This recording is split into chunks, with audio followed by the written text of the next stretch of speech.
नमस्कार दोस्तों, आपका स्वागत है फैंटेसी नॉवल ऑडियो बुक में। आज हम लेकर आए हैं एक रोमांचक और रहस्यमयी कहानी जो आपको कल्पना की एक नई दुनिया में ले जाएगी। शुरू करने से पहले एक महत्वपूर्ण सूचना। इस कहानी के सभी पात्र, स्थान, घटनाएं और नाम पूर्णतः काल्पनिक हैं। इनका किसी वास्तविक व्यक्ति, स्थान या घटना से कोई संबंध नहीं है। यदि कोई समानता पाई जाती है तो वह मात्र संयोग होगी। तो बिना किसी देरी के आइए शुरू करते हैं आज की शानदार कहानी। अंत में माइकल ने भी स्नान किया। उसने दोनों युवकों से स्नानघर की कीमत के बारे में पूछा और उन्होंने बताया कि सबसे महंगे स्नानघर में प्रति घंटे 20 तांबे के सिक्के लगते हैं। तांबे के सिक्के, मूल देश में इस मुद्रा के बारे में माइकल ने पहली बार सुना था। हालांकि इससे उसे आश्चर्य नहीं हुआ, उसे पहले से ही संदेह था कि चांदी से भी कम मूल्य की कोई मुद्रा हो सकती है। और उसका अनुमान सही था। अपनी अज्ञानता को उजागर न करने की चाह में माइकल ने सावधानीपूर्वक उन दोनों से और अधिक जानकारी प्राप्त की। लायनहॉर्ट राज्य में 3 मान्यता प्राप्त मुद्राएं थीं: तांबे के सिक्के, चांदी के सिक्के और सोने के सिक्के। विनिमय दर 100:1 थी, जिसका अर्थ है कि 100 तांबे के सिक्के 1 चांदी के सिक्के के बराबर थे और 100 चांदी के सिक्के 1 सोने के सिक्के के बराबर थे। जब माइकल को यह पता चला तो वह बहुत खुश हुआ। वह अमीर हो गया था। उस आलीशान रेस्तरां में भोजन पर कुछ चांदी के सिक्के खर्च करने और हंटर गिल्ड में पंजीकरण कराने के बाद भी उसके पास 20 से अधिक चांदी के सिक्के बचे थे। इसका मतलब था कि उसके पास लगभग 2000 तांबे के सिक्के थे। तांबे के सिक्कों के मूल्य का अनुमान लगाने के लिए उसने अप्रत्यक्ष रूप से दोनों युवकों से अधिक जानकारी प्राप्त करने के लिए पूछताछ की। मूल रूप से यदि कोई आम आदमी मितव्ययी होता तो उसके लिए 10 तांबे के सिक्के भोजन के लिए पर्याप्त थे। इसका मतलब यह था कि एक आम आदमी के लिए पूरे साल गुजारा करने के लिए 3 से 4 चांदी के सिक्के ही काफी थे। ये सुनकर माइकल के होंठ फड़कने लगे। उसने शहर के भीतरी इलाके में एक ही भोजन पर ठीक उतनी ही रकम खर्च की थी, लेकिन उनकी दौलत यहीं तक सीमित नहीं थी। यह नहीं भूलना चाहिए कि मैजलियान ने भी उसे 10 सोने के सिक्के दिए थे। यही माइकल की असली दौलत थी। क्यों? एक सोने का सिक्का 100 चांदी के सिक्कों के बराबर था, जिसका अर्थ है कि उसके 10 सोने के सिक्के 1000 चांदी के सिक्कों या 100,000 तांबे के सिक्कों के बराबर थे। हालांकि यह राशि उन्हें कुलीन वर्ग में धनी नहीं बनाती, लेकिन आम लोगों की तुलना में माइकल धनी थे। इतनी दौलत होने के बावजूद उसे सार्वजनिक स्नानघर का इस्तेमाल करने में थोड़ी झिझक महसूस हुई, भले ही दिन के इस समय वह खाली होने की संभावना थी। जब एस ने बताया कि सराय में निजी स्नानघर भी होते हैं तो माइकल ने तुरंत उसी को चुनने का फैसला किया। दरअसल दोनों ने सुझाव दिया था कि जब तक माइकल इंतजार कर रहा है वे नदी में स्नान कर सकते हैं, लेकिन उसने साफ इनकार कर दिया। ऑरोरा में वापस आकर वह हमेशा स्वच्छता के लिए साफ उपचारित पानी का इस्तेमाल करता था। वहां के सार्वजनिक जल स्रोत भी इन लोगों द्वारा इस्तेमाल किए जाने वाले पानी से कहीं अधिक सुरक्षित थे। पृथ्वी पर अपनी स्थिति के कारण उसने कभी समुद्र में कदम रखने की हिम्मत भी नहीं की थी।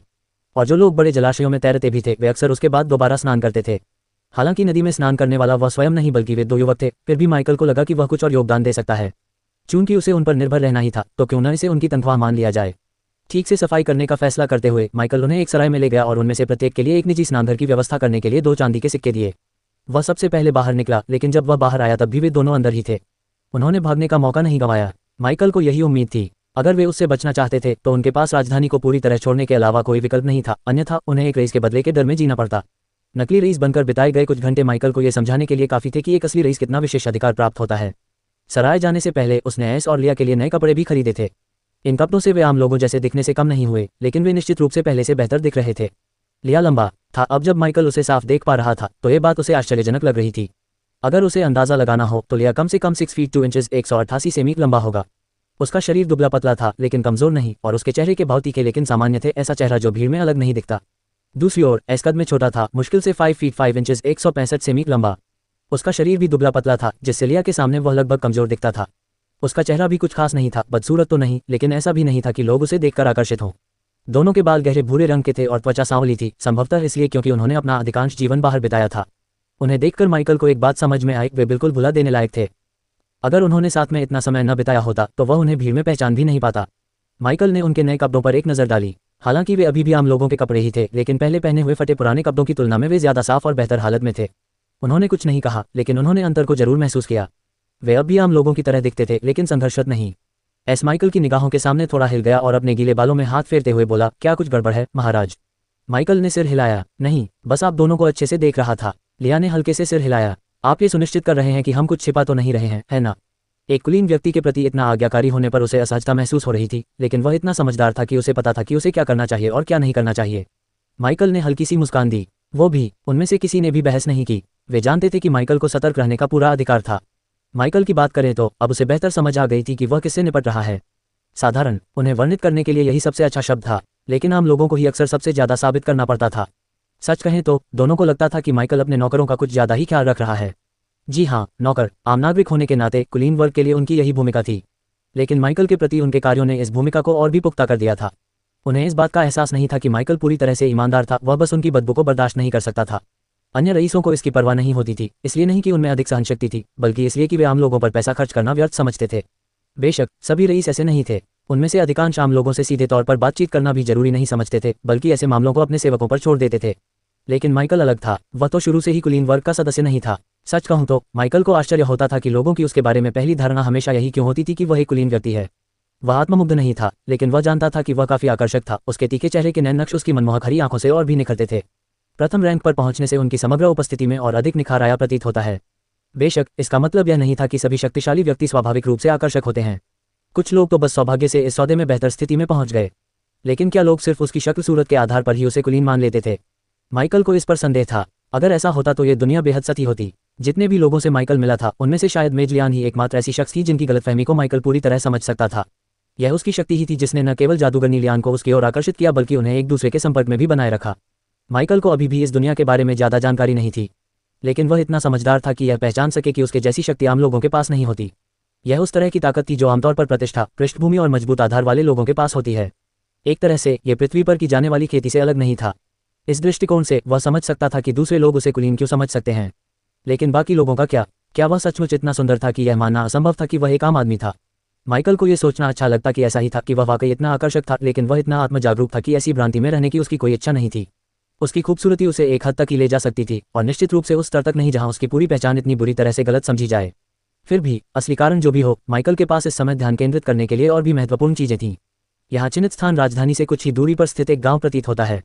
जैसा लगता है, क्षमा कीजिए महाराज, यह एक गांव है। तो क्या आपको पता है कि वहां कैसे पहुंचा जाए? नक्शे की मदद से मैं कोशिश कर सकता हूं, लेकिन पूरी तरह सुनिश्चित होने के लिए हम एक घोड़ागाड़ी भी ले सकते हैं महाराज। एक गाड़ी। इस बार लिया, जो अब तक चुप रही थी, आखिरकार तब बोली जब वे तीनों साथ मिलकर बाहरी शहर की सड़कों पर घूम रहे थे। माइकल की कथित हैसियत को ध्यान में रखते हुए वे हमेशा उसके एक कदम पीछे चलने का पूरा ध्यान रखते थे। हो सके तो कुछ साहसी लोगों को भी काम पर रखना बेहतर होगा, मेरे स्वामी, लिया ने अचानक कहा, जिससे माइकल का ध्यान उसकी ओर आकर्षित हुआ। युवक कुछ देर से चुप था, इसलिए उसके अचानक बोले गए शब्द काफी ध्यान खींचने वाले थे, खासकर उसने जो कहा था उसे देखते हुए। साहसी लोग वे व्यक्ति थे जो एडवेंचरर्स गिल्ड में पंजीकृत थे। माइकल ने शिकारी के रूप में अधिक अनुभव प्राप्त करने के बाद गिल्ड में शामिल होने की योजना पहले ही बना ली थी, लेकिन साहसी लोगों को काम पर रखना, यह उसके लिए एक नया अनुभव था। उन्होंने तुरंत कोई जवाब नहीं दिया और इसके बजाय लिया को अपनी बात जारी रखने दी। मुझे पक्का तो नहीं पता, लेकिन मैंने बहुत सी अफवाहें सुनी हैं कि राजधानी की ओर जाने वाली सड़कें अब पहले जितनी सुरक्षित नहीं रहीं। मैंने तो कुछ व्यापारियों को एडवेंचरर्स गिल्ड में एस्कॉर्ट टास्क पोस्ट करते हुए भी देखा है। वे एडवेंचरर्स को अपने सामान को चोरी होने से बचाने या खुद को जान से बचाने के लिए काम पर रख रहे हैं। इस विषय पर चर्चा होने से उनके बीच का माहौल तनावपूर्ण हो गया। माइकल गहरी सोच में डूब गया। हंटर्स गिल्ड से मिला उनका मौजूदा कार्य एक डाकू समूह को वश में करना था जो कई गांवों के पास व्यापार मार्गों पर हमला कर रहा था। उसका काम सरल था, उन्हें मार गिराना, सबूत वापस लाना, और गिल्ड उसे पुरस्कृत करने से पहले उसके काम को सत्यापित करेगा। पुरस्कारों की बात करें तो अब जब माइकल को स्थानीय मुद्रा की बेहतर समझ हो गई थी, तो उसे एहसास हुआ कि यह कितना महत्वपूर्ण था। 200 चांदी के सिक्के, 2 सोने के सिक्के। डाकुओं से निपटने से न केवल उसे बहुमूल्य अनुभव अंक मिलेंगे, बल्कि पैसा भी अच्छा खासा होगा। क्या व्यापारी आमतौर पर साहसी लोगों का इस्तेमाल करते हैं? माइकल ने लिया की ओर देखते हुए पूछा। हालांकि युवक के मन में अब भी उसके प्रति कुछ नाराजगी थी, शायद यह महसूस करते हुए कि आगे विरोध करने से स्थिति और खराब हो जाएगी, फिर भी वह आज्ञाकारी बना रहा। उन दोनों में से माइकल अब भी एस को ही पसंद करता था, जिसके इरादे कम से कम बेहतर प्रतीत होते थे। खैर, उसे लूटना कोई अच्छा इरादा नहीं था। जी महाराज, लिया ने उत्तर दिया। कुछ धनी व्यापारियों के अपने निजी अंगरक्षक होते हैं, जिन लोगों को उन्होंने स्वयं प्रशिक्षित और नियुक्त किया होता है। लेकिन जो लोग इतना खर्च नहीं उठा सकते, उनके लिए साहसी लोग सबसे अच्छा विकल्प हैं। अंगरक्षकों वाले व्यापारी भी डाकुओं से परेशान रहते हैं, और हाल के हालातों को देखते हुए उनमें से कई सुरक्षा के लिए साहसी लोगों की मदद ले रहे हैं। माइकल ने थोड़ा सा भौहें सिकुड़ी। ऐसा क्यों लग रहा था कि साहसी लोगों को खुलेआम भर्ती किया जा रहा है? लिया के बयान से तो ऐसा लग रहा था कि वे असल में भाड़े के सैनिक थे जिन्हें सही कीमत देकर कोई भी काम पर रख सकता था। खैर, ज्वाइन करने के बाद मुझे और अच्छे से समझ आ जाएगा। जहां तक साहसी लोगों को काम पर रखने की बात है, माइकल ने लगभग तुरंत ही इस विचार को खारिज कर दिया। क्या वे उसके मरे हुओं से अधिक सक्षम होंगे? बहुत ही संदिग्ध, और अगर वे होते भी तो भी वह उस स्तर के सामान को खरीदने का खर्च नहीं उठा पाता। इसके अलावा साहसी लोगों को काम पर रखना रोटी का एक टुकड़ा काटने के लिए परमाणु बम का इस्तेमाल करने जैसा होगा। पूरी तरह से बेकार। माइकल को लगा कि लिया ने साहसी लोगों का जिक्र सिर्फ इसलिए किया था क्योंकि वह जानती थी कि वे जल्द ही राजधानी छोड़ देंगे, और वह अपनी और एस की सुरक्षा को लेकर चिंतित थी, माइकल की नहीं, जिसके पास उन पर अधिकार था। उन तीनों ने आगे कुछ नहीं कहा और इसके बजाय उस क्षेत्र की ओर चल दिए जहां से वे घोड़ागाड़ी किराए पर ले सकते थे। राजधानी में घोड़ागाड़ी का व्यवसाय सुव्यवस्थित था, जो आम लोगों और कुलीन वर्ग दोनों की जरूरतों को पूरा करता था। परिवहन नेटवर्क के केंद्र में सार्वजनिक गाड़ियां थीं, जो शहर के भीतर और आसपास के गांवों तक निश्चित मार्गों पर चलती थीं। ये सबसे किफायती विकल्प थे, जिनमें कई यात्री एक साथ यात्रा करते थे, लेकिन ये धीमे भी थे और अक्सर इनमें बहुत भीड़ होती थी। ड्राइवर एक तय समय सारणी का पालन करते थे और तभी रवाना होते थे जब यात्रा को लाभदायक बनाने के लिए पर्याप्त लोग सवार हो जाते थे। जिनके पास थोड़ा अधिक पैसा था, उनके लिए किराए पर तांगे उपलब्ध थे। इन्हें विशिष्ट मार्गों के लिए किराए पर लिया जा सकता था, जिससे अधिक निजी और सीधी यात्रा संभव हो पाती थी। दूरी और वाहन की गुणवत्ता के आधार पर कीमतें अलग अलग थीं। मजबूत वाहन अधिक महंगे होते थे। कुछ किराए की सेवाएं अतिरिक्त शुल्क पर सशस्त्र सुरक्षाकर्मी भी प्रदान करती थी, खासकर लंबी दूरी की यात्रा के लिए। फिर आती थी शाही रथगाड़ियाँ, जो परिवहन का एक बिल्कुल अलग वर्ग थीं। आलीशान, अच्छी तरह से रखरखाव की गई और अक्सर पारिवारिक प्रतीक चिन्हों से सजी ये रथगाड़ियाँ या तो अभिजात वर्ग के स्वामित्व में होती थीं या उन धनी लोगों द्वारा किराए पर ली जाती थीं जो इस प्रतिष्ठा को वहन करने में सक्षम थे। इन गाड़ियों में निजी चालक, आरामदायक सीटें और कभी कभी तो सफर को सुगम बनाने के लिए जादुई साज सामान भी होते थे। ये वो गाड़ियाँ थीं जिन्हें सड़कों पर हमेशा प्राथमिकता मिलती थी और बहुत कम लोग ही इनके रास्ते में रुकावट डालने की हिम्मत करते थे। माइकल और उसका समूह एक चहल पहल भरे चौक पर पहुंचा, जहां विभिन्न प्रकार की गाड़ियां और वैगन कतार में खड़ी थीं और प्रत्येक के साथ एक चालक था जो गंतव्य स्थानों के नाम पुकार रहा था। एक लकड़ी के बोर्ड पर राजधानी के बाहर विभिन्न गंतव्यों के लिए कीमतों के साथ साथ फास्ट ट्रैवल मार्गों जैसी वैकल्पिक सेवाओं को प्रदर्शित किया गया था, जिनकी लागत अधिक थी लेकिन वे तेज और सुरक्षित यात्रा की गारंटी देते थे। कुछ गाड़ियां स्पष्ट रूप से मजबूत बनाई गई थीं, जिन्हें लंबी और जोखिम भरी यात्राओं के लिए डिजाइन किया गया था, जबकि अन्य साधारण लकड़ी की गाड़ियां थीं जो किसानों और व्यापारियों के लिए थीं। माइकल ने सभी विकल्पों पर गौर किया। अब उसे बस ये तय करना था कि कौन सा विकल्प उनकी जरूरतों के लिए सबसे उपयुक्त है। माइकल की निगाहें चौक पर चारों ओर घूमी और उसने उपलब्ध गाड़ियों का जायजा लिया। सबसे सस्ते विकल्प साधारण लकड़ी के वैगन थे, जिनमें एजेंडियों के साथ साझा सवारी करनी पड़ती थी। अधिक महंगी रेलगाड़ियों को लोहे की परत से मजबूत बनाया गया था और उन्हें लंबी दूरी और खतरनाक रास्तों के लिए तैयार किया गया था। वह एक अधिक मजबूत दिखने वाली गाड़ी के पास पहुंचा, जिसके पहिए मोटे और प्रबलित थे। सफेद बालों वाला एक बुजुर्ग ड्राइवर उसे सावधानीपूर्वक देखता रहा और फिर सम्मानपूर्वक सिर झुकाकर अभिवादन किया। महाराज, क्या आपको गाड़ी चाहिए? उस व्यक्ति का लहजा सतर्क था, मानो वह इस बात को लेकर अनिश्चित हो कि माइकल वास्तव में एक कुलीन व्यक्ति है या केवल एक कुलीन व्यक्ति की तरह कपड़े पहने हुए है। माइकल ने नक्शा देते हुए एक जगह पर निशान लगाया। यहाँ आने और वापस जाने में कितना समय लगेगा? ड्राइवर ने कुछ देर नक्शे का अध्ययन किया और फिर सोच विचार करते हुए गुनगुनाया, वुडरिंग टाउन। महाराज, बिना किसी देरी के आने जाने में लगभग 18 घंटे लगेंगे। उसका चेहरा गंभीर हो गया। लेकिन सड़कें अब उतनी सुरक्षित नहीं है जितनी पहले थीं। डाकू सक्रिय हैं और बिना सुरक्षाकर्मियों के मैं गारंटी नहीं दे सकता कि हम सुरक्षित पहुंच जाएंगे। माइकल ने ड्राइवर की आंखों में देखा। आप कह रहे हैं कि मुझे गार्ड रखने की जरूरत है? चालक ने सिर हिलाने से पहले कुछ देर सोचा। जी महाराज, या तो ऐसा करो या फिर आपको अपनी रक्षा करने में सक्षम होना पड़ेगा। उसकी नजर लिया और एस पर पड़ी। आजकल तो हथियारबंद यात्रियों पर भी हमले हो रहे हैं। आप जैसे कुलीन व्यक्ति पर आसानी से निशाना साधा जा सकता है। माइकल ने इस धारणा पर हल्की सी मुस्कान बिखेरी, लेकिन उसे ठीक नहीं किया। यात्रा का कितना खर्चा आएगा? महोदय, केवल रथ के लिए ही 3 चांदी के सिक्के लगेंगे। यदि आप मुझसे सुरक्षाकर्मियों की व्यवस्था करवाना चाहते हैं तो उसका अतिरिक्त शुल्क लगेगा। माइकल ने इस पर विचार किया। वह गाड़ी का खर्च उठा सकता था, लेकिन सुरक्षाकर्मियों के लिए भुगतान करना अनावश्यक था। जब उसके मरे हुए सैनिक काम संभाल सकते थे तो वह भाड़े के सैनिकों पर निर्भर रहने का इरादा नहीं रखता था। फिर भी ड्राइवर की सावधानी समझ में आती थी। अगर हमले आम बात थे तो व्यापारियों और यात्रियों दोनों के पास सतर्क रहने का कारण था। माइकल ने सिर हिलाया। सुरक्षा का इंतजाम मैं खुद कर लूंगा। बूढ़े व्यक्ति की आंखें झपकी और उसके चेहरे पर झिझक के भाव दिखाई दिए। उसके पीछे माइकल ने यह भी देखा कि एस और लिया के चेहरों पर अजीब भाव थे। क्या मैं इतना कमजोर दिखता हूँ? अपने आसपास के लोगों की प्रतिक्रिया देखकर माइकल के मन में सबसे पहला विचार यही आया। उनके शब्दों के बाद उनके वर्तमान भावों को सही ठहराने के लिए उन्हें और कुछ समझ नहीं आ रहा था। हालांकि ऐसा नहीं था कि वे उसे कमजोर समझते थे। इसके विपरीत माइकल ऐसा लग रहा था जैसे वह अपना बचाव करने में सक्षम हो। एस और लिया इसके बिल्कुल गवाह थे। झोपड़पट्टी में उनके पहले के प्रदर्शन ने पहले ही उनकी ताकत को साबित कर दिया था। उनके चेहरे पर संदेह का भाव नहीं था, बल्कि कुछ और ही भाव था। उनके मन में अप्रिय यादें फिर से ताज़ा हो गई थीं, जिससे उन्हें याद आ गया कि वे वर्तमान स्थिति में क्यों हैं। जहां तक ड्राइवर की बात है, वह माइकल की लड़ने की क्षमता को कम करके नहीं आंक रहा था। युवक ने जिस गरिमा और आत्मविश्वास के साथ खुद को पेश किया, वह मानो अपनी ताकत को बखूबी जानता हो।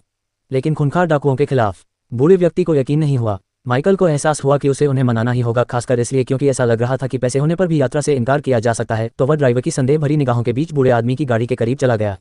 बिना कुछ कहे उसने गाड़ी को पकड़ा और उसे जमीन से आधा मीटर ऊपर उठा लिया। बूढ़े आदमी की आंखें सदमे से चौड़ी हो गईं। ये प्रतिक्रिया सिर्फ उन्हीं तक सीमित नहीं थी। इस दृश्य को देखने वाले सभी लोग स्तब्ध रह गए। उनकी आंखें अविश्वास से चौड़ी हो गईं। कुछ क्षणों के लिए वातावरण में सन्नाटा छा गया। फिर आसपास खड़े लोगों के बीच कानाफूसी शुरू हो गई। क्या उसने अभी अभी उसे उठाया? ये सामान्य ताकत नहीं है। क्या वह शूरवीर है? बूढ़े आदमी ने घबराकर अपने घोड़ों की लगाम को थोड़ा और कसकर पकड़ लिया। उसकी पहले की झिझक कुछ कम हुई, लेकिन उसकी सावधानी पूरी तरह से गायब नहीं हुई। माइकल ने गाड़ी को धीरे से नीचे रखा और अपने हाथों से धूल झाड़ी, मानो उसने अभी अभी पूरी गाड़ी को जमीन से न उठाया हो। फिर वह ड्राइवर की ओर मुड़ा। क्या इससे आपकी चिंताएं कम हो जाएंगी? बूढ़े व्यक्ति ने धीरे से सिर हिलाने से पहले कुछ देर तक हिचकिचाया। ये वाकई प्रभावशाली है महाराज, लेकिन जब आप संख्या में कम हो तो केवल ताकत ही आपकी पीठ से निकल रही तलवार को नहीं रोक पाएगी। माइकल ने लगभग अपनी आंखें घुमा लीं। उसके पास मरे हुए लोग मौजूद थे। उसकी जान की चिंता तो उसके लिए कुछ भी नहीं थी। हालांकि बूढ़े व्यक्ति को सहज महसूस कराने के लिए माइकल ने उनसे सीधे बात की। ठीक है, मैं कुछ गार्ड बुला लेता हूँ। ठीक है। बूढ़े व्यक्ति के तनावपूर्ण चेहरे पर थोड़ी नरमी आई, हालांकि वह अब भी सतर्क लग रहा था। यही सबसे अच्छा होगा महाराज। सड़कें अब पहले जैसी नहीं रहीं। माइकल असल में साहसी लोगों को काम पर रखने की योजना नहीं बना रहा था, लेकिन ऐसा कहने से कम बूढ़ा आदमी और ज्यादा हिचकिचाना बंद कर देगा। वैसे भी अगर जरूरत पड़ी तो उसके मरे हुए सैनिक ही काफी थे। हाँ, माइकल ने अपने मरे हुए सैनिकों को रक्षक के रूप में इस्तेमाल करने की योजना बनाई थी। ये तय हो जाने पर ड्राइवर ने आखिरकार सिर हिलाया। ठीक है, जैसे ही आप तैयार हो हम निकल पड़ेंगे। माइकल ने हल्के से सिर हिलाया। मुझे कुछ मिनट दीजिए। किसी जवाब का इंतजार किए बिना वह एस और लिया की ओर मुड़ा और उन दोनों को दो दो चांदी के सिक्के दे दिए। जाओ और खाने पीने का सामान खरीद लो, लंबी यात्रा के लिए पर्याप्त सामान खरीद लो, उन्होंने निर्देश दिया। एस ने अपनी हथेली में रखे सिक्के पर नजर डाली, फिर माइकल की ओर देखा। हम कितनी देर बात करेंगे? कम से कम 2 दिन, माइकल ने जवाब दिया। 18 घंटे की यह गोल यात्रा वे एक दिन में पूरी नहीं कर सकते थे। दोपहर हो चुकी थी और हालांकि माइकल को रात में यात्रा करने से कोई आपत्ति नहीं थी, लेकिन यह उसका लक्ष्य भी नहीं था। आखिरकार जिस गांव की ओर वे जा रहे थे वह उसकी असली मंजिल नहीं थी। नक्शे के अनुसार ये शहर के पास का वह इलाका था जहां डाकुओं का अड्डा होने की सबसे अधिक संभावना थी। उसे इसे खोजने में समय लगाना पड़ा। ये सोचकर उसने बूढ़े आदमी को अग्रिम भुगतान करके समूह से अलग हो गया। सेवा से पहले भुगतान करना वहां आम बात थी। फिर बिना समय बर्बाद किए वह झुग्गी झोपड़ियों की ओर वापस चल पड़ा। जैसे ही उसने शहर के अधिक खतरनाक इलाके में कदम रखा, मुसीबत ने उसका पीछा किया। लुटेरों के एक गिरोह को लगा कि उन्हें एक आसान शिकार मिल गया है, लेकिन माइकल उनके साथ खेलने के मूड में नहीं था। पहले व्यक्ति ने उस पर हमला किया तो माइकल ने उसकी कलाई पकड़कर तब तक मरोड़ दी जब तक वह चीखने नहीं लगा। दूसरे ने पीछे से उस पर चाकू से वार करने की कोशिश की, लेकिन माइकल ने बचकर उसे पसलियों में कोहनी मार दी, जिससे वह जमीन पर गिर पड़ा। जब तक तीसरे आदमी ने भागने के बारे में सोचा भी, तब तक माइकल ने दूसरे को पास की दीवार से टकरा दिया था। उन चोरों को दर्द से कराहते हुए देखकर माइकल ने अपनी आस्तीनें झाड़ी और अपने रास्ते पर आगे बढ़ गया। जल्द ही वह उस एकांत स्थान पर पहुंच गया जहां उसने पहले एस और लिया को वश में किया था। खाली मैदान में खड़े होकर उसने अपना हाथ उठाया और अपनी क्षमता को सक्रिय किया। कुछ ही क्षण बाद 4 आकृतियां अंधेरे से बाहर निकली। उनके भारी कवच से हल्की सी खड़खड़ाहट की आवाज आई। माइकल ने अपनी रचनाओं को देखा। 4 कवचधारी और जिनमें से प्रत्येक उससे कहीं अधिक विशालकाय था, उनके राक्षसी रूप एक भयावह उपस्थिति बिखेर रहे थे।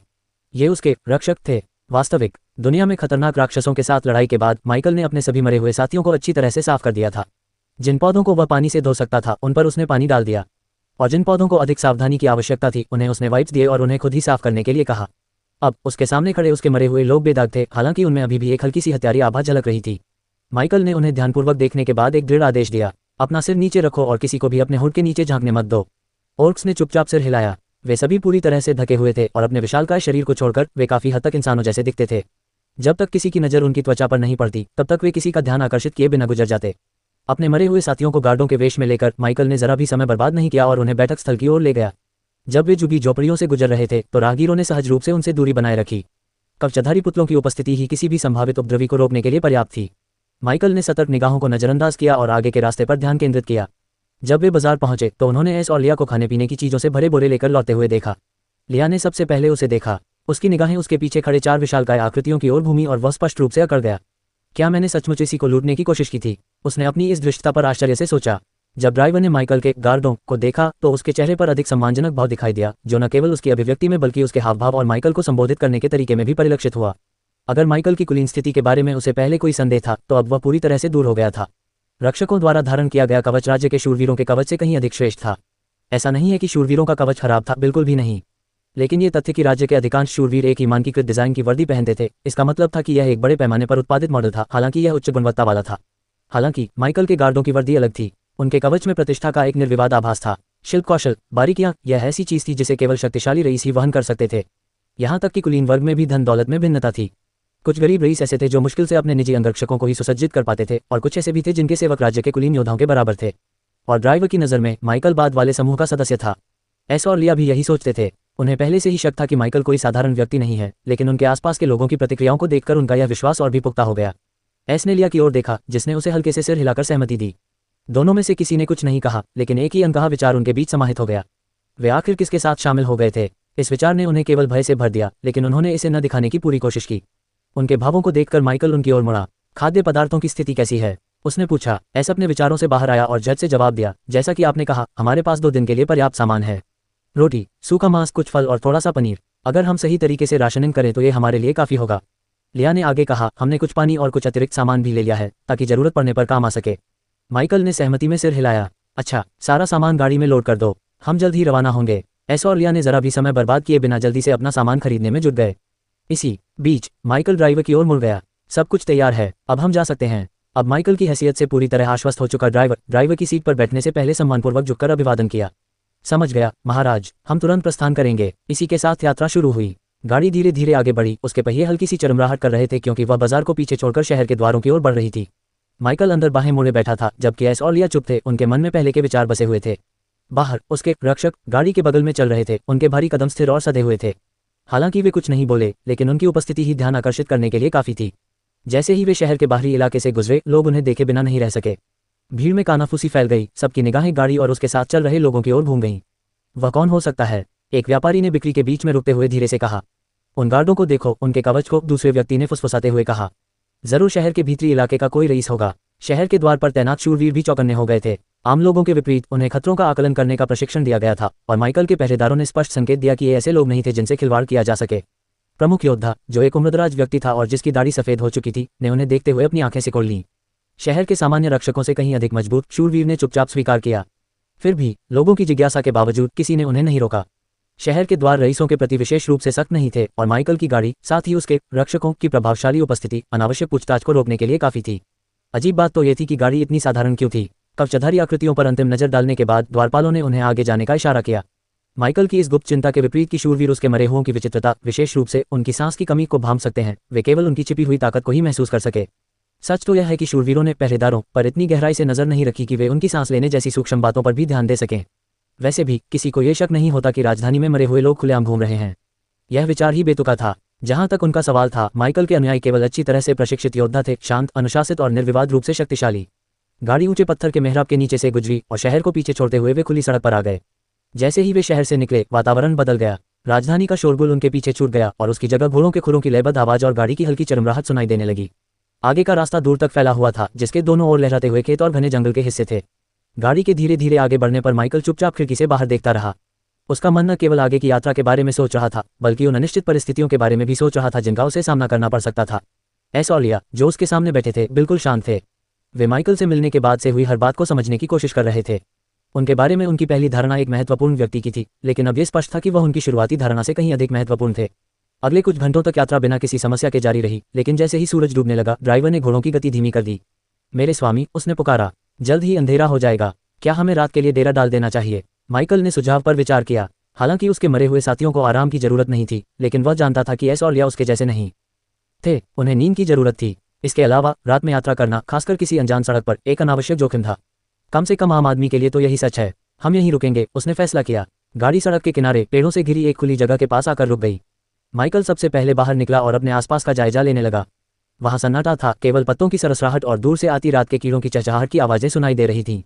आग जलाओ, उसने निर्देश दिया। हम बारी बारी से पहरा देंगे। एस और लिया ने सिर हिलाया और काम पर लग गए। जैसे ही उन्होंने लकड़ियां इकट्ठा की और अपना साधारण भोजन तैयार किया, माइकल वहीं खड़ा रहा, उसकी निगाहें डूबते क्षितिज पर टिकी हुई थीं। माइकल को एहसास हुआ कि उत्पत्ति की भूमि में वह इतना लंबा समय कभी नहीं बिता पाया था, और किसी कारणवश, शायद इस दुनिया द्वारा दी गई स्वतंत्रता की भावना के कारण, वह कुछ अप्रिय क्षणों के बावजूद इसके हर पल का आनंद ले रहा था। हालांकि ये दुनिया जितनी वास्तविक लग रही थी, माइकल जानता था कि उसे अपनी दुनिया में वापस लौटना होगा। ड्राइवर के अनुसार उन्हें अपने गंतव्य तक पहुंचने में लगभग 3 घंटे का सफर बाकी था। हालांकि रात उम्मीद से कहीं ज्यादा तेजी से हो गई, जिसके चलते उसे रुकने का आदेश देना पड़ा। अगर माइकल ने जिद की होती तो वे आगे बढ़ सकते थे, लेकिन इस दुनिया के लोगों के लिए रात में यात्रा करना एक ऐसा जोखिम था जिसे उठाने के लिए कुछ ही लोग तैयार थे। दरअसल रास्ते में ही उसने देखा था कि कई गाड़ियां सड़क किनारे रुक गई थीं और उनमें बैठे लोग रात बिताने के लिए डेरा डाल रहे थे। एक बात जो उन्हें स्पष्ट रूप से दिखाई दी, वह ये थी कि प्रत्येक समूह ने एक दूसरे से सम्मानजनक दूरी बनाए रखी थी। माइकल खुद को सबसे बुद्धिमान तो नहीं मानता था, लेकिन इस सरल अवलोकन और ड्राइवर की अनकही सावधानी से यह स्पष्ट हो गया कि अंधेरे में छिपे खतरे केवल जंगली जानवर और राक्षस ही नहीं थे। जैसे ही वे वहां बस गए, उनके अस्थायी विश्राम स्थल के बीचों बीच एक अलाव जलने लगा, जबकि माइकल के 4 मरे हुए साथी पहरा दे रहे थे। आग के पास बैठकर वह एस और लिया द्वारा पहले से खरीदे गए सूखे मांस और फलों को खा रहा था। हालांकि उसका मन कहीं और था, समूह से चुपके से निकल जाने का रास्ता सोच रहा था। थोड़ी दूरी पर एस, लिया और बूढ़ा ड्राइवर अपनी छोटी सी आग के चारों ओर बैठे थे। साथ यात्रा करने के बावजूद उन्होंने एक स्पष्ट सीमा बनाए रखी। यह अनादर या अविश्वास के कारण नहीं था, बल्कि एक अंतर्निहित आदत थी। एक कुलीन और एक आम आदमी एक साथ भोजन कर रहे हैं। यह विचार ही उन्हें अस्वाभाविक लगा, लगभग एक पाप के समान। जैसे जैसे आग की लपटें तेज होती गईं और रात गहरी होती गई, आखिरकार समूह ने अपने तंबू लगा लिए। लंबी यात्राओं का आदी ड्राइवर एक साधारण कैनवास की छत के नीचे बैठा था, जो उसे मौसम की मार से मुश्किल से ही बचा पाती थी।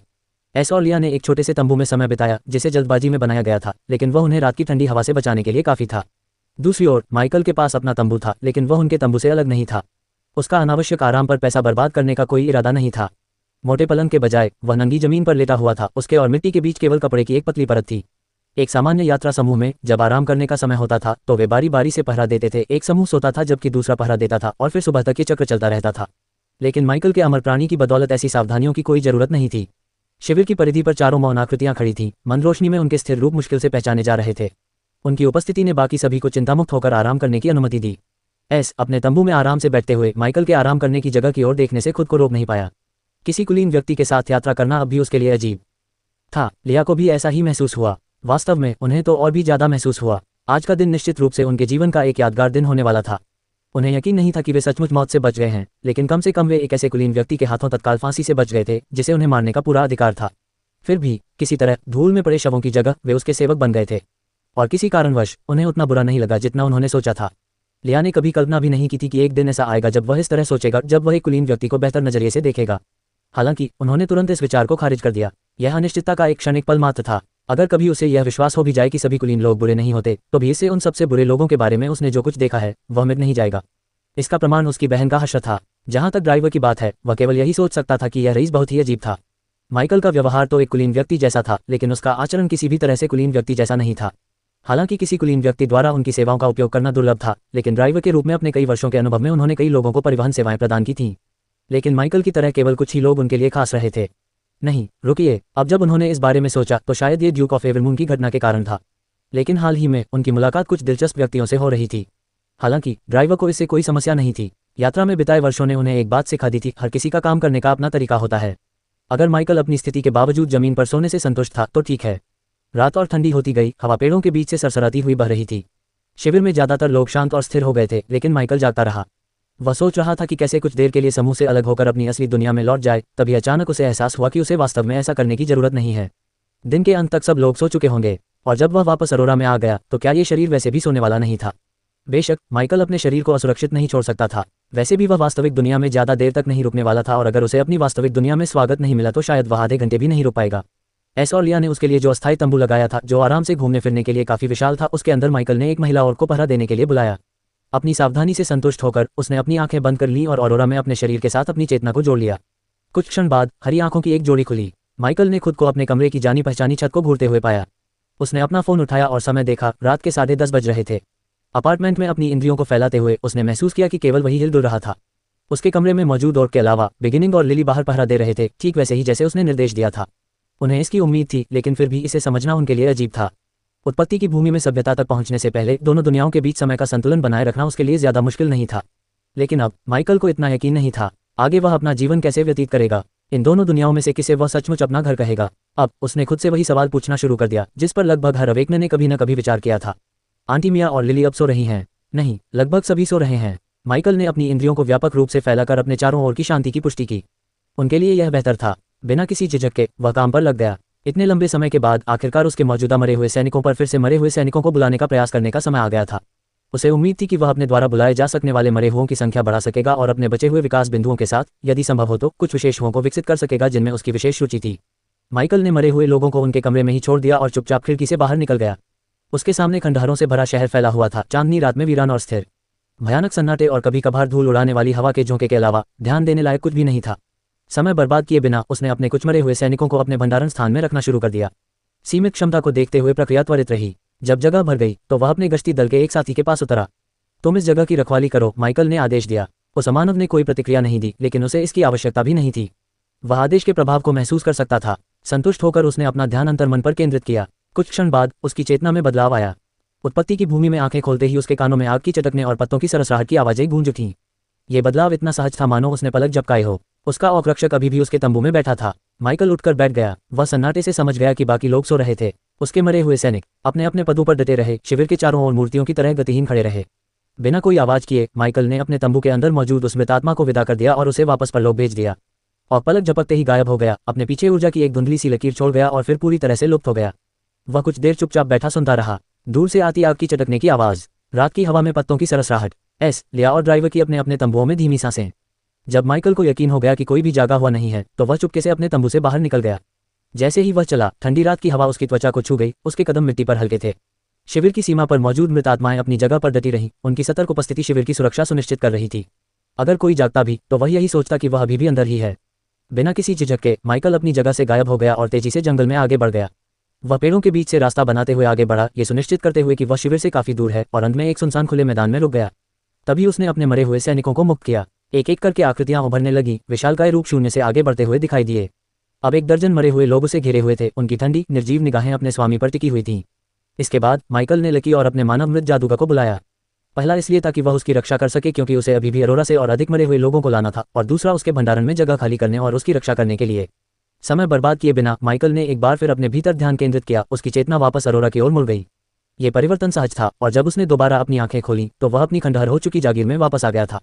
बिना किसी झिझक के उसने प्रक्रिया जारी रखी अपने भंडारण स्थान में और अधिक मरे हुए लोगों को रखने के बाद वह मूल भूमि पर वापस चला गया। एकांत खुले मैदान में बुलाए गए मरे हुए लोग अनुशासित मौन में खड़े थे। माइकल ने तुरंत संग्रहित मरे हुए लोगों को मुक्त कर दिया जिससे वे उसके चारों ओर अपनी जगह ले सकें और फिर वह एक बार फिर गायब हो गया।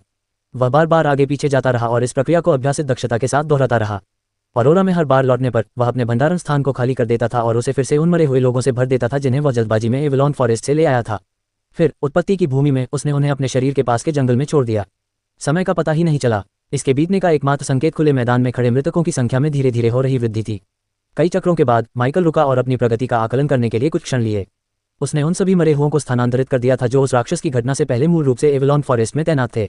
माइकल को सुखद आश्चर्य हुआ। उसे कुछ विफलता की उम्मीद थी, या कम से कम काफी हद तक विफलता की उम्मीद थी, क्योंकि अनडेड समनिंग कितनी धोखाधड़ी वाली प्रक्रिया थी। फिर भी प्रक्रिया सुचारू रूप से चली। अपनी स्टेटस स्क्रीन पर अपने अधीन 30 मरे हुए लोगों को देखकर माइकल मुस्कुराए बिना नहीं रह सका। शायद ये सत्ता के अंतर के कारण है, माइकल ने अनुमान लगाया। ये बात समझ में आती है। वह ताकत में इन अधिकांश मरे हुओं से कहीं अधिक था और संभवतः इसी अंतर ने इस प्रक्रिया के इतनी सहजता से संपन्न होने में महत्वपूर्ण भूमिका निभाई। अगर वह अपने स्तर के करीब या उससे भी अधिक मजबूत किसी चीज को बांधने की कोशिश कर रहा होता तो शायद कहानी कुछ और होती। फिर भी यह एक अच्छा संकेत था। अब उसके पास केवल 20 ऐसे मरे हुए प्राणी बचे थे जिन्हें वह अपनी इच्छा से बुलाकर या हटाकर पाताल लोक में नहीं भेज सकता था। ये संख्या पहले से काफी कम थी, इसलिए माइकल काफी खुश था। हालांकि वह मन में बसी हल्की झुंझलाहट को नजरअंदाज नहीं कर सका। उसने बचे हुए इन मरे हुओं को बांधने की 3 बार कोशिश की थी, लेकिन हर बार असफल रहा था। उनमें से अधिकतर ताकतवर थे, इसलिए यह आश्चर्य की बात नहीं थी कि उन्होंने आह्वान प्रक्रिया का विरोध किया। फिर भी ये बात उसे खटक रही थी। सौभाग्य से जिन मरे हुओं में उसकी सबसे अधिक रुचि थी वे पहले से ही उन लोगों में शामिल थे जिन्हें वह स्वतंत्र रूप से बुला सकता था। राक्षसी अलौकिक शक्तियों द्वारा मचाई गई अराजकता से प्राप्त नए प्रकार के मरे हुए जीवों के अलावा उसकी मुख्य रुचि कीड़ों में थी। उदाहरण के लिए स्पेक्ट्रल एंट को लें। अगर ये दुनिया में सचमुच मौजूद कोई नस्ल होती, न कि महज उनकी प्रतिभा की उपज, तो इसकी पृष्ठभूमि निश्चित रूप से दिलचस्प होती।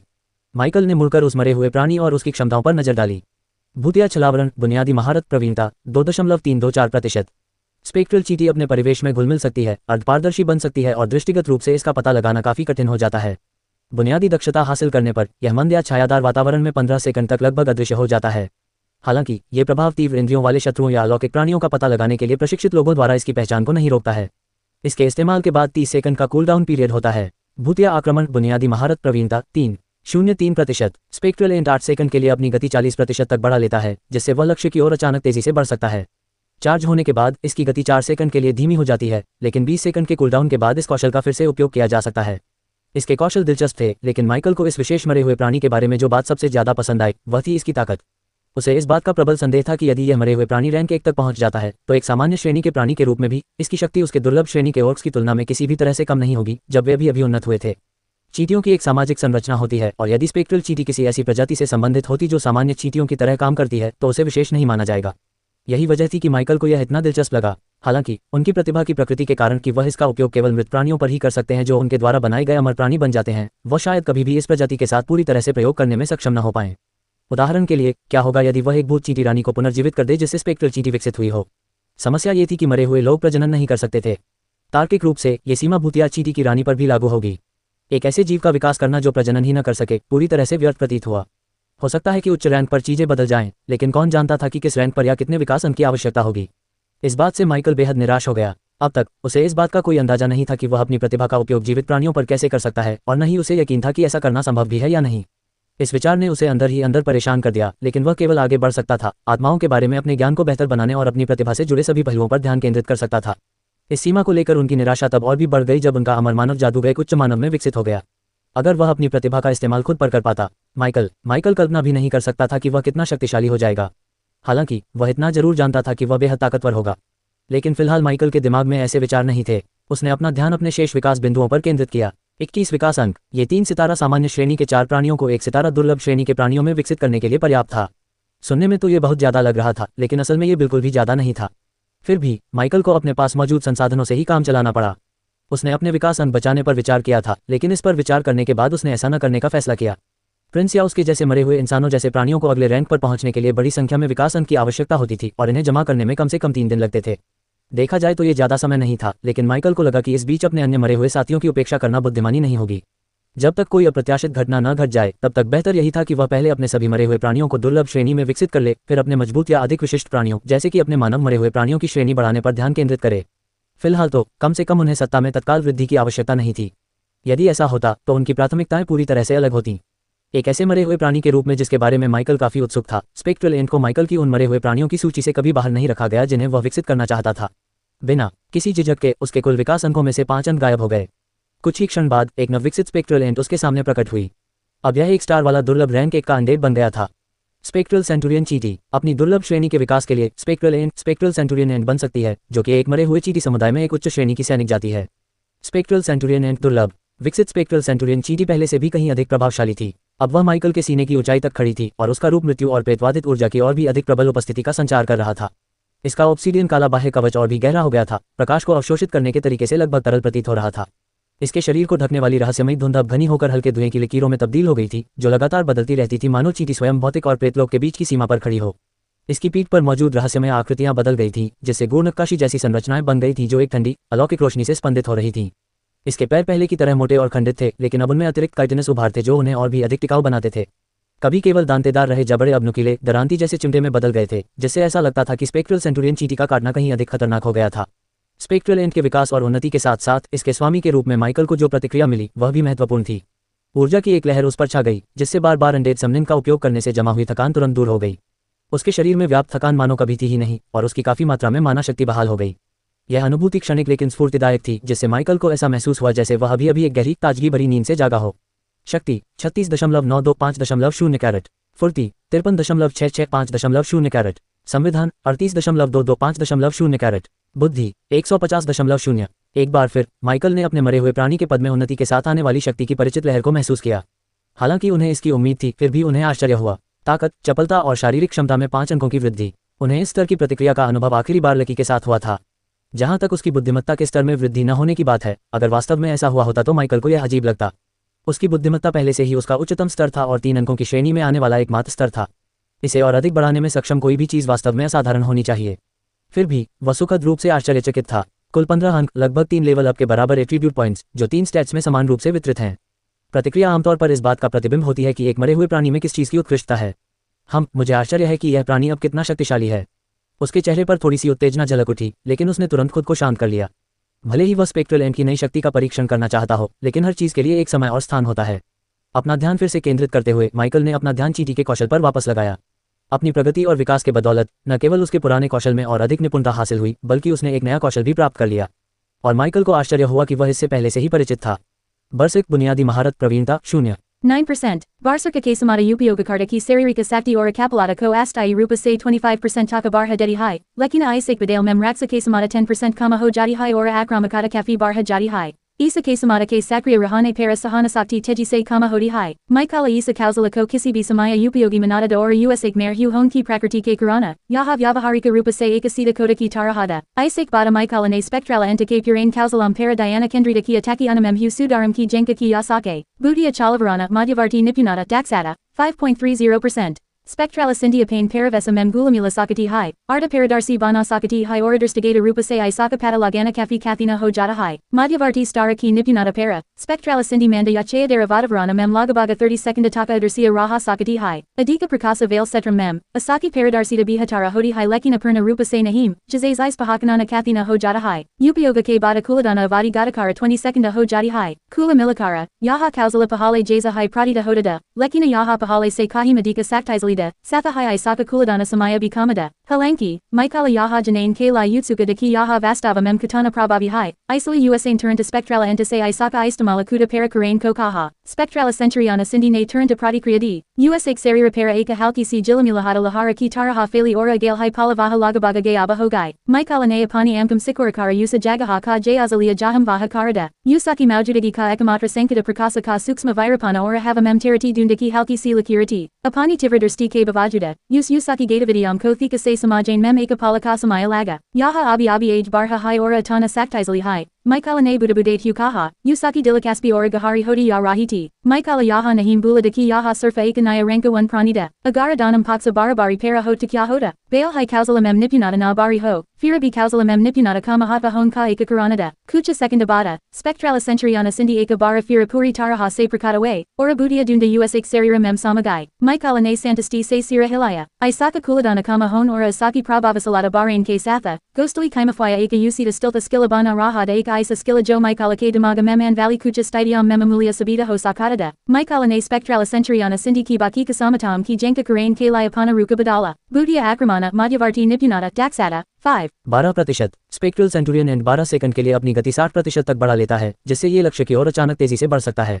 चार्ज करने के बाद इसकी गति 3 सेकंड के लिए धीमी हो जाती है, लेकिन 15 सेकंड के कूलडाउन के बाद इस कौशल का फिर से उपयोग किया जा सकता है।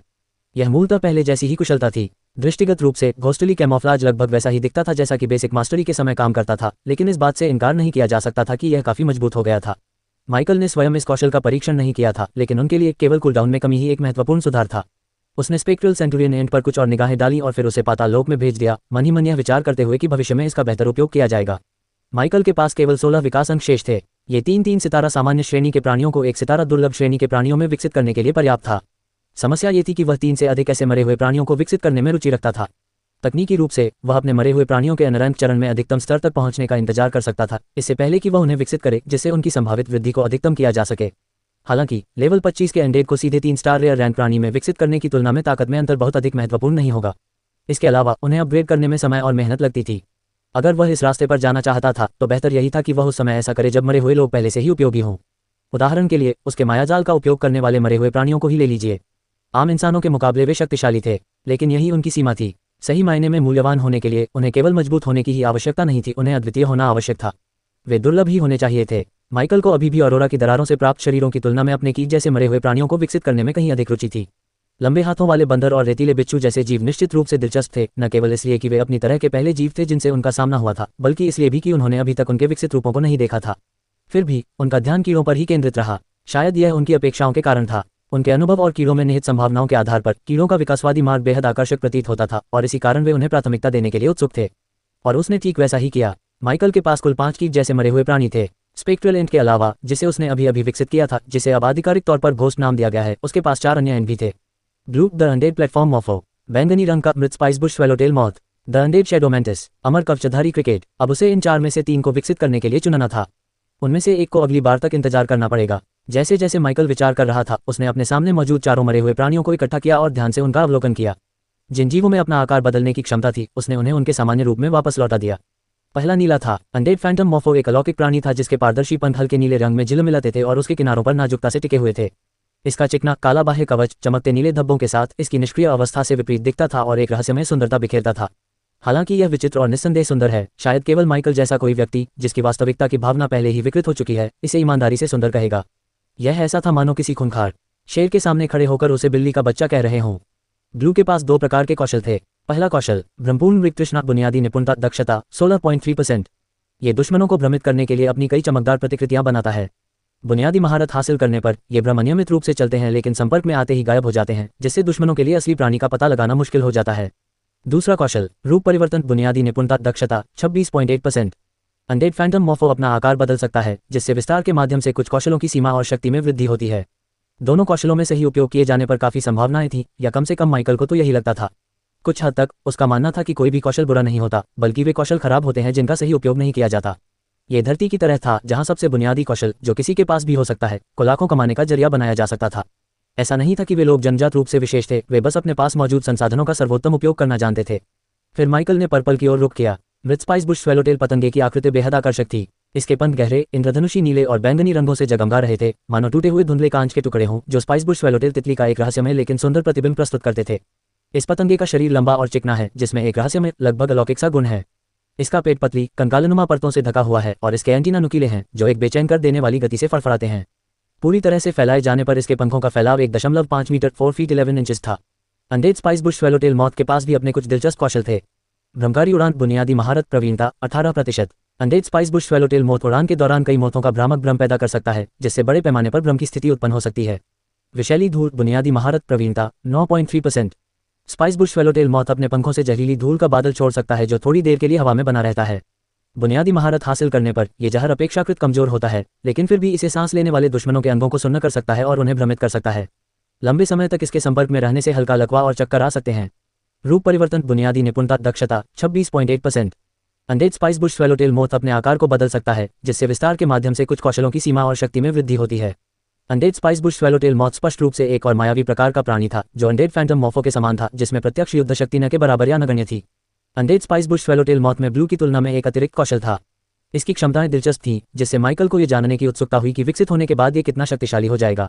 हालांकि उसने बैंगनी रंग पर ज्यादा देर तक ध्यान नहीं दिया और इसके बजाय अपना ध्यान अनडेड शैडो मैंटिस की ओर मोड़ दिया।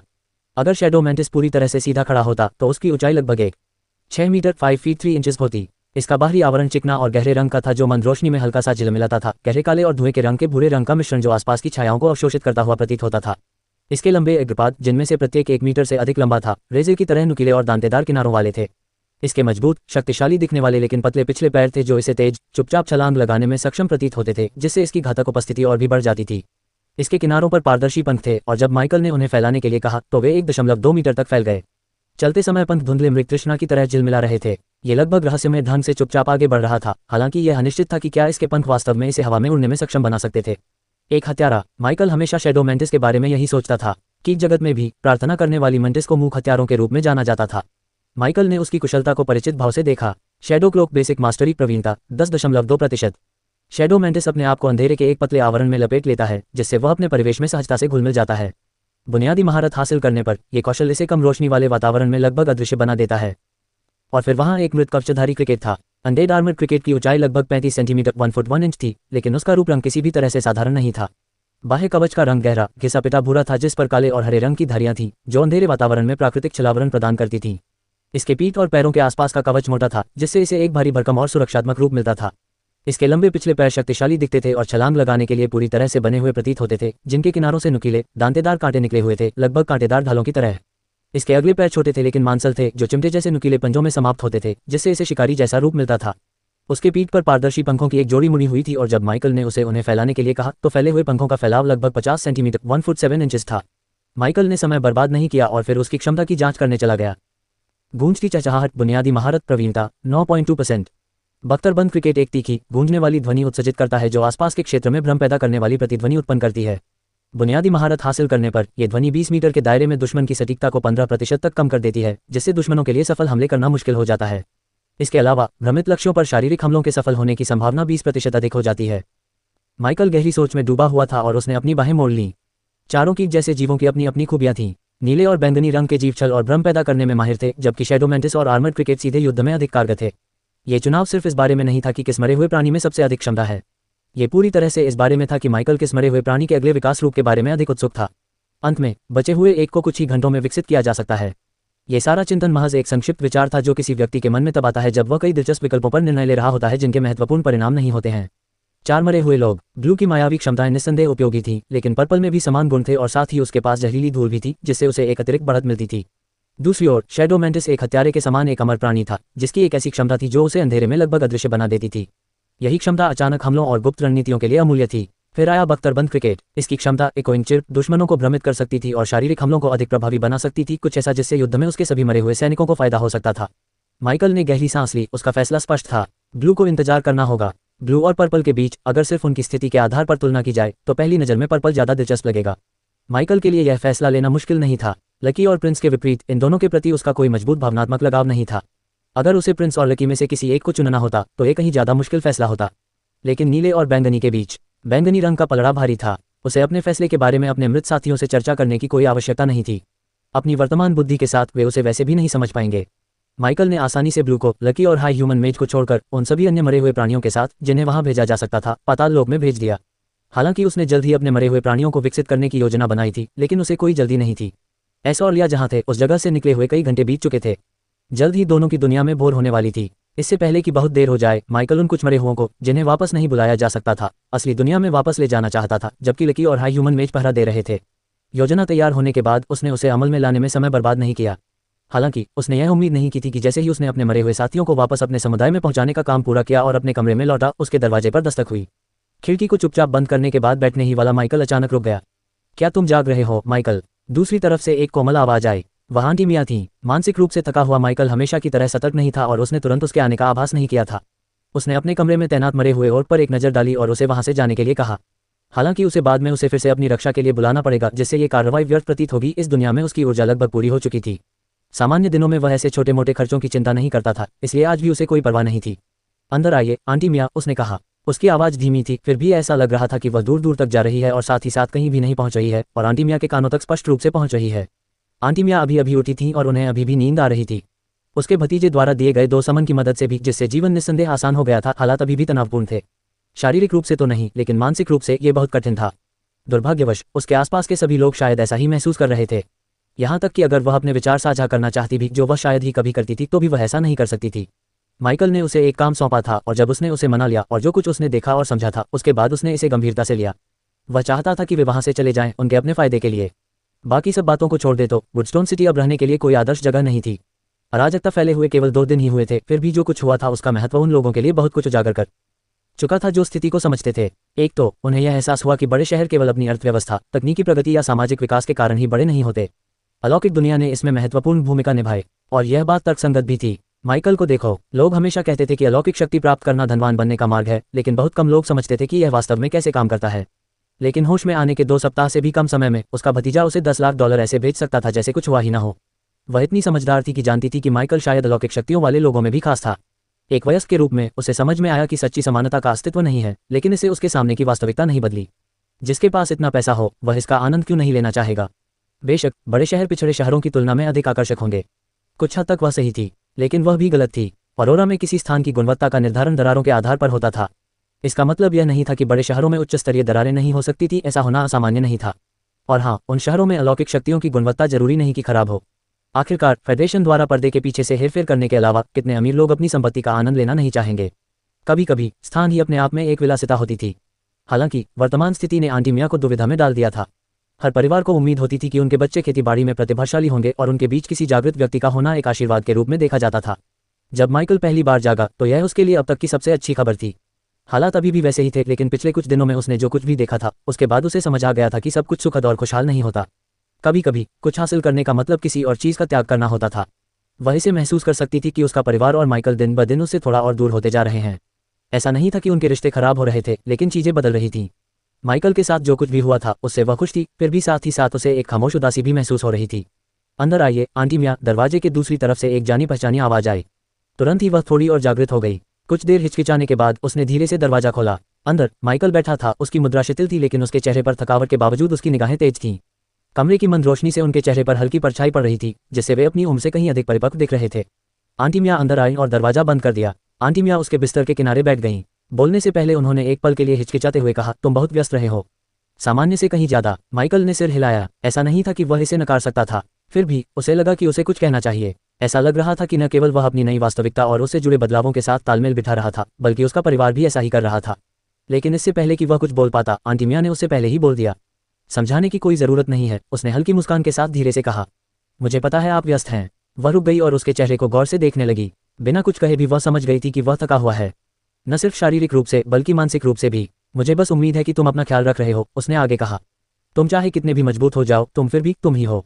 इसलिए सावधान रहना माइकल, सुरक्षित रहना। माइकल ने तुरंत कोई जवाब नहीं दिया।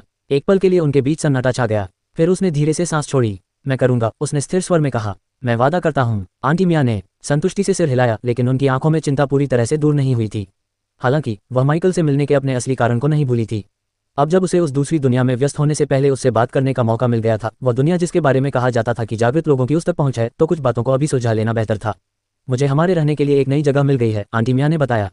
माइकल अपने परिवार से बहुत प्यार करता था, उसे इतना तो पता था। हालांकि उन्हें भी उनके बीच बढ़ती दूरी का एहसास हो रहा था, और इसके बारे में वे कुछ नहीं कर सकते थे सिवाय इसके कि उनकी अच्छी तरह देखभाल सुनिश्चित करें। पहला कदम यह सुनिश्चित करना था कि पैसा उनकी सबसे कम चिंता का विषय हो।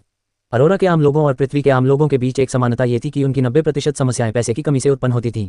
माइकल के जागने से पहले यही उनके परिवार की वास्तविकता थी, लेकिन उसे विश्वास था कि अब ऐसा नहीं होगा। अब सत्ता हासिल करने के अलावा इस तरह की दुनिया में उसके परिवार के लिए सबसे महत्वपूर्ण मुद्दा सुरक्षा था। यही एक कारण था कि उन्होंने उन्हें बेहतर वातावरण में स्थानांतरित करने के लिए जोर दिया था। हालांकि अपनी गतिविधियों के कारण उन्होंने ये काम लगभग पूरी तरह से आंटी मिया पर छोड़ दिया था। उन्हें इतनी जल्दी प्रतिक्रिया की उम्मीद नहीं थी। उसे यह काम सौंपे हुए ज्यादा समय नहीं हुआ था, इसलिए उसकी प्रतिक्रिया की गति ने उसे आश्चर्यचकित कर दिया।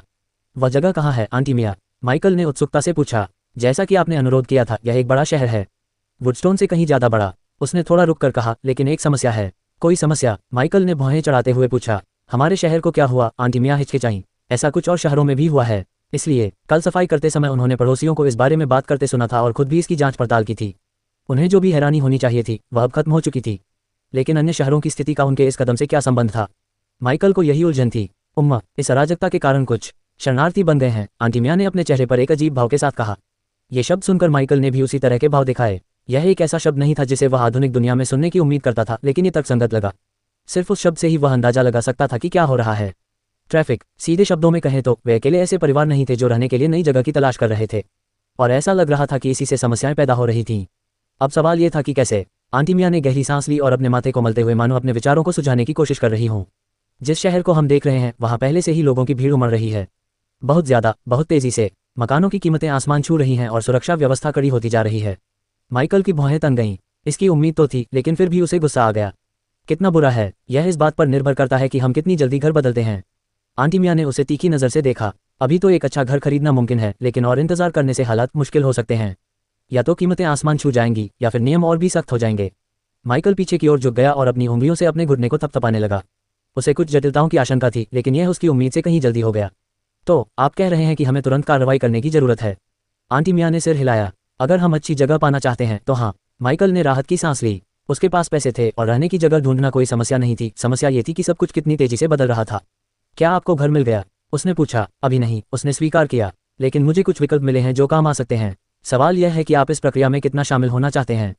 माइकल कुछ पल चुप रहा। वह अपने परिवार को व्यवस्थित करना चाहता था, लेकिन अपने मरे हुए साथियों को संभालने और दूसरी दुनिया में घट रही घटनाओं के बीच उसे यकीन नहीं था कि वह कितना समय निकाल पाएगा। कुछ सेकंड बाद उसने एक निर्णय लिया। मुझे आपके द्वारा खोजे गए विकल्पों के बारे में बताएं। आंटी मिया ने सिर हिलाया। कुछ शहर हैं जिन पर हम विचार कर सकते हैं, लेकिन कीमतें बहुत ज़्यादा हैं। माइकल को ज़्यादा हैरानी नहीं हुई। अगर मांग बढ़ रही है तो कीमतें भी स्वाभाविक रूप से बढ़ेंगी। फिर भी उसने उसके बोलने का इंतजार किया। पहला शहर ब्राइटगेट कहलाता है। यह एक प्रमुख व्यापारिक केंद्र है और मैंने जो सुना है उसके अनुसार यह काफ़ी विकसित है। वहाँ एक अच्छे 3 बेडरूम वाले घर की कीमत लगभग $800,000 है और इसी तरह के घर का किराया लगभग $40,000 प्रति वर्ष है। माइकल की भौहें तन गईं। यह उसकी उम्मीद से कहीं अधिक था। आंटी मिया आगे बढ़ीं। फिर रेवनशायर है। ये ब्राइटगेट से छोटा है लेकिन वुडस्टोन से काफ़ी बड़ा है। यहाँ एक घर की कीमत लगभग $600,000 है और किराया लगभग $30,000 प्रति वर्ष है। अभी भी महंगा है, लेकिन पहले से बेहतर है। मुझे जो आखिरी शहर मिला उसका नाम आयरनवेल है। यह अधिक औद्योगिक है और इसमें उतनी विलासिता नहीं है, लेकिन कीमतें उसी के अनुरूप हैं। एक घर की कीमत लगभग $450,000 है और किराया $22,000 प्रति वर्ष है। माइकल ने धीरे से सांस छोड़ी। सबसे सस्ता विकल्प भी उतना सस्ता नहीं था। क्या आपकी कोई पसंद है? आंटी मिया ने पूछा। माइकल ने सिर हिलाया। मुझे इन शहरों के बारे में कुछ नहीं पता, इसलिए मैं कुछ नहीं कह सकता। आपका क्या कहना है? आपको कौन सा शहर सबसे अच्छा लगता है? आंटी मिया ने जवाब देने से पहले थोड़ा हिचकिचाया। ब्राइटगेट आदर्श है, लेकिन ये सबसे महंगा है। रेवनशायर एक अच्छा मध्यम विकल्प है और आयरनवेल, खैर, ये किफ़ायती तो है, लेकिन मुझे नहीं पता कि हमें वहाँ रहना पसंद आएगा या नहीं। माइकल सोचते हुए अपनी उंगलियों को अपने घुटने पर थपथपा रहा था। हर विकल्प के अपने फायदे और नुकसान थे, लेकिन सबसे महत्वपूर्ण बात स्थिरता थी। कीमत मायने नहीं रखती थी। माइकल अमीर था। आंटी मिया को दिए गए $10 लाख को अलग रखते हुए भी उसके पास $14 मिलियन बचे थे। अगर वह एक घर भी खरीद लेता तो भी उसकी आर्थिक स्थिति पर कोई खास फर्क नहीं पड़ता। यह मुद्दा नहीं था। चलो ब्राइटगेट को ही चुनते हैं, माइकल ने फैसला किया। अगर यही सबसे अच्छा विकल्प है तो फिर हिचकिचाने का कोई मतलब नहीं है। आंटी मिया ने पलकें झपकाईं। क्या तुम्हें यकीन है? उसने सिर हिलाया। हाँ, ये महंगा है, लेकिन इससे कोई फर्क नहीं पड़ता। हम पैसों को लेकर झगड़ा नहीं करेंगे। आंटी मिया ने राहत की सांस ली, लेकिन वह पूरी तरह से आश्वस्त नहीं लग रही थी। ठीक है, अगर आप यही चाहते हैं तो मैं इंतजाम शुरू कर देती हूँ। माइकल पीछे की ओर झुक गया और कुछ पल के लिए अपनी आंखें बंद कर लीं। एक समस्या हल हो गई। अब बस वहां जाना ही बाकी था। आंटी मिया और माइकल ने थोड़ी देर और बात की, फिर वह बुजुर्ग महिला संतुष्ट होकर चली गई। जैसे ही उसकी चाची ने अपने पीछे दरवाजा बंद किया, माइकल कुछ पल के लिए चुप रहा और फिर धीरे से एक आह भरी। बिना किसी झिझक के उसने एक बार फिर मरे हुए जादूगर को बुलाया और अपनी आंखें बंद कर लीं। कुछ ही क्षणों में वह वापस अपनी जन्मभूमि में पहुंच गया।